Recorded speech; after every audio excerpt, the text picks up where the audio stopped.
各位聽眾大家好，好多蟹足腫患者都會問我，醫生，我有冇嘢唔可以食㗎？傳統上，中國人相信醫食同源，強調飲食同疾病嘅關係。但係從西醫實證醫學嘅角度嚟睇，其實蟹足腫嘅形成主要係由遺傳體質同埋傷口護理不當導致，同飲食嘅關聯唔係好大。對於大部分蟹足腫患者嚟講，無需過分擔心食咩或者唔食咩會對病情有嚴重影響。不過，都有4點飲食建議值得大家注意。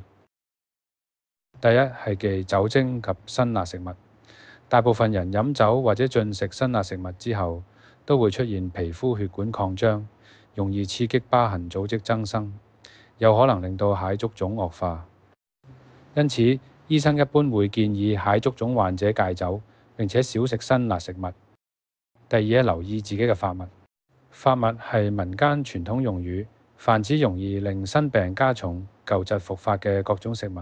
常見嘅例子包括羊、牛、鴨、鵝、動物、內臟、海鮮等，即係老一輩所講比較毒嘅食物。當然啦，呢啲食物並唔係真係有毒性，而係比較容易喺某啲人身上引起過敏等不良反應。蟹足腫患者應該注意喺日常飲食中，邊啲食物會加劇患處、痕癢、實痛等症狀，並且避免再次食用。但必須強調，每個人嘅發物都唔同，唔應該因為其他人對某種食物嘅反應而貿然戒口。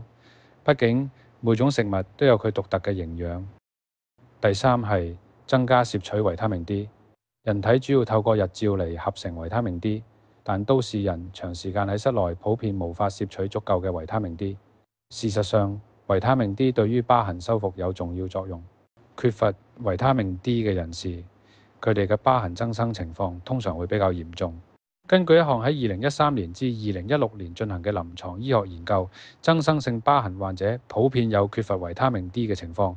同時，如果患者喺補充維他命 D 後接受疤痕修復手術，成效比起冇補充維他命 D 嘅患者為佳。